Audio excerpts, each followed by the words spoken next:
Ұлы Отан соғысының 75 жылдығына арнап, біз мына әкеміз туралы әңгімелегіміз келіп отыр.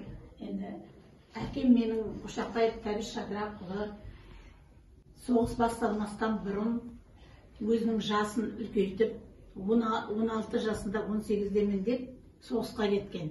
Содан соғыс біткенше ол кісі басынан аяғына дейін соғысқа қатысты. Бірнеше ерліктерімен аман есен еліне оралып, балалы шағалы болып, соның міне көріп отырмыз жемісі, мынау шөберелері, барлығымыз міне бұл сендердің аталарың, менің әкем. Енді бұл кісінің еңбегін, өмірде істеген еңбегі, соғыстағы болған оқиғаларының барлығы сендер үшін ертек. Бірақ ол ертек емес, ол өмірдегі бар заттар. Соны сендер әр уақытта естеріңе сақтап, сабақты жақсы оқып, осы аталарым ұқсаған үлкен азамат болуларыңа тілектеспін. Аман болыңдар, балапандар. Көкемнің биыл шыққан 75 жылдығына арнап өзіміздің жанұямыздың атынан шыққан кітап. Гүлайым Шынтемір қызы деген осы кітапты бүкіл өмірі жайлы айтылып, түгел біздің отбасымыз туралы барлық жиындар осы кітаптың ішінде.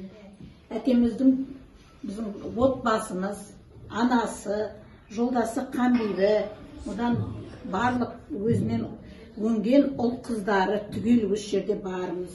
Бәрі де қазір шүкір аманшылық, бәрі де бар өмірде, өз өмірлерінің орындарын тапты. Оның барлығы осы кітаптың ішінде. Соғыстан кейінгі көкемнің оқуда болған кез, Ленинградта оқуда болған кезіндегі суреттері. Аға жеңгесімен түскен суреті. Көкемнің әлі кезге дейінгі, сол кездегі өмірдегі болған жолдастары Атырауда тұрады қазір. Енді Қашқын ағай болып қайтыс болды. Оқу апамыз жақында, ол да осы 75 жылдыққа арнап Россиядан қолына орден алған кісі. Бұл кісі әлі тірі, көз көрген әкеміздің жолдастары. Мына жерде өзінің туған қайнағасы Төлеген көкем.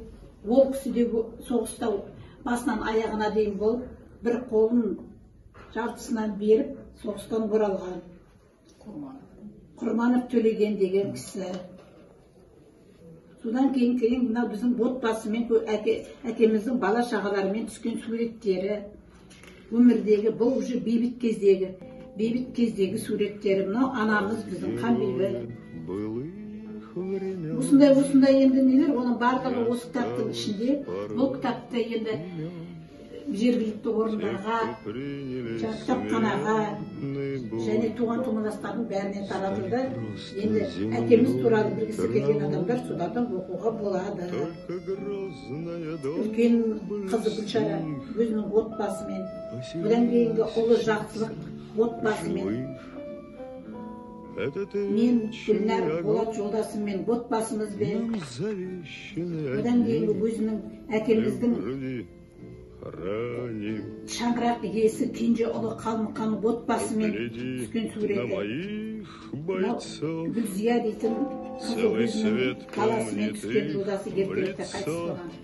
Бұдан кейінгі Алмас Жамал қызы Алмас пен екеуі өздерінің отбасыларымен түскен суреті. Сосын кенже қызы Қадиша жолдасы Асқармен өздерінің отбасымен түскен суреті. Барлық біздің енді бағымызда осылар, осы бейбітшілік өмірде қазір бала шағамызбен міне жатырмыз. Осындай 75 жылдыққа жеткізген әкелерімізге, тек қана біздің әкеміз емес, әкемізбен бірге атамыз да соғыста болған басынан аяғына Жапырақ деген кісі. Ол кісінің де әкеміздің де ұрпақтары біздегі сеніп жатсын. аманшылықта болайық. Осындай жеңіске жеткізген әкелеріміз, аналарымыз, солардың алдында бас иеміз. Әрине олар қазір бұндай күнге жеткен жоқ, бірақ олардың жетпеген ұл қыздары, немерелері, шөберелері міне мынадай балапандар өсіп жеткізіп жатыр. Рахмет енді.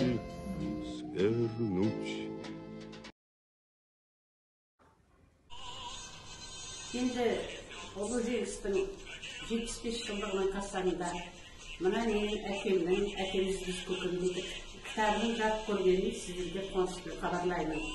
Түбектің текті ұлы деп ішінде барлық естеліктер, өзінің өмір жолдары, соғыста қалай қиын қыстау күндерде басын кешіп, екі жасын жұмысқа жүргенде 2 жасын өзгертіп, ұзартып, 16 жасында отан қорғауға армияға аттанып, одан ары қарай қиян кескі соғысқа аттанып, елге аман есен оралып, анамызбенен 47 жылы бас қосып, өмірге 7 ұрпақ әкеліп, өмірден өткенше қызықты өмір кешті.